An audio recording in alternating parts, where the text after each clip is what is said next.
नमस्कार दोस्तों। आज हम बात करेंगे कि आप इंडिया में बैंक कैसे ओपन कर सकते हैं।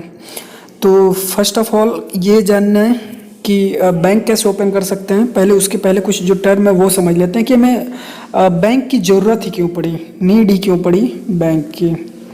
तो देखिए, बैंक एक ऐसी जगह है जो मनी को चैनलाइज कर देता है। मैं आपको बताऊंगा कि मनी को चैनलाइज मतलब वो 1,000 को 1,00,000 में कन्वर्ट कर देता है। कैसे करता है ये मैं आपको बताता हूँ कि कैसे करेगा। मान लीजिए आप डिपॉजिटर हैं, ठीक है। आप गए बैंक में आपने पैसा जमा किया, ठीक है। बैंक ने उस पैसे को किसी को लोन दिया और फिर इसने कोई बिजनेस ओपन किया।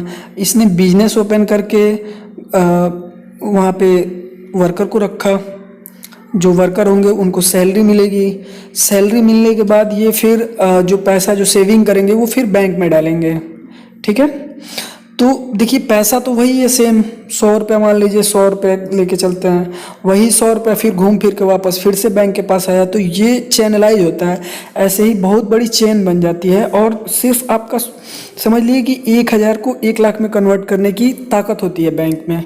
ये चैनलाइज कर देते हैं, मतलब जो पूंजी होती है उसको चलाने लगते, मतलब चलने की अवस्था में ला देते हैं उन्हें, ठीक है। और उनकी जो वैल्यू होती है और बढ़ा देते हैं। तो ये तो हुई कि हमें बैंक की नीड क्यों है, ठीक है। अब हम कुछ बात कर लेते हैं कि जो बैंक ओपन होता है आरबीआई के अंडर ओपन होता है। वही जो होता है लाइसेंस इशू करता है। तो जो आरबीआई होता है वो 10 साल में एक बार, once in a 10 year license issue करता है, ठीक है। तो अब हम बात करेंगे कि आरबीआई पहले है क्या। आरबीआई जो है इंडिया का रिजर्व बैंक ऑफ इंडिया है। ये बैंकरों का बैंक है, ठीक है। जो भी बैंक होते हैं वो इसी से लोन लेते हैं। ये इसका जो एक्ट है वो 1934 का है और जो ये एस्टेब्लिश हुआ था वो 1935 में हुआ था। और इसे आफ्टर इंडिपेंडेंस नेशनलाइज किया गया था 1949 में, 1 जनवरी 1949। तो ये रहा आपका आरबीआई के बारे में। तो ये क्या करता है कि हर 10 साल पे एक बार इशू करता है लाइसेंस के लिए, एप्लीकेशन इशू करता है। तो लोग अपना एप्लीकेशन डालते हैं। जैसे इसके पहले 2002 में हुआ था, फिर इस बार 2012 में हुआ था और फिर आगे 2022 में होगा। 2012 में जो हुआ था उसमें 23 एप्लीकेशन आए थे, जिसमें से 2 ने वापस ले लिया और 21 डटे रहे, ठीक है। लेकिन एट लास्ट इसमें से सिर्फ 2 ही चुने गए, 2 ही सिर्फ चुने गए।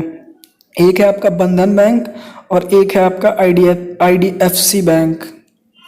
एक है बंधन और एक है आईडीएफसी। अब हम जानेंगे कि बैंक ओपन करने की क्राइटेरिया क्या है, ठीक है। तो देखिए, एक तो आपके पास 500 करोड़ का डिपॉजिट होना चाहिए, सबसे बड़ी चीज़ जो होगा, तभी आप बैंक ओपन कर पाएंगे। उसके बाद आपको 10 ईयर का एक्सपीरियंस चाहिए इन फाइनेंस फील्ड, तभी जाके आप बैंक ओपन कर पाएंगे। तो यही 2 मेन क्राइटेरिया है बैंक ओपन करने के लिए। अब हम और बात करते हैं कि जो इंडिया का फर्स्ट बैंक कौन सा है। इंडिया में फर्स्ट बैंक जो था वो 1881 में आया था, जो कि एकदम इंडिया का नहीं था, वो बाहर के लोगों ने यहाँ पे खोला था, जिसे औध या अवध कमर्शियल बैंक कहते हैं। अब फर्स्ट बैंक ऑफ इंडिया कहा जाए तो ये है अपना पीएनबी, ठीक है। पीएनबी बैंक जो कि 1894 में लाहौर में ओपन किया गया था बाई लाला लाजपत राय।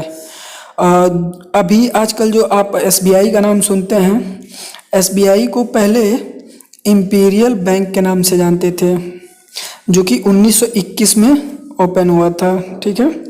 उसके बाद इसे कन्वर्ट करके एसबीआई में इसका नाम एसबीआई चेंज किया गया, जो कि 1955 में हुआ था और उसी समय इसका नेशनलाइज भी हुआ था।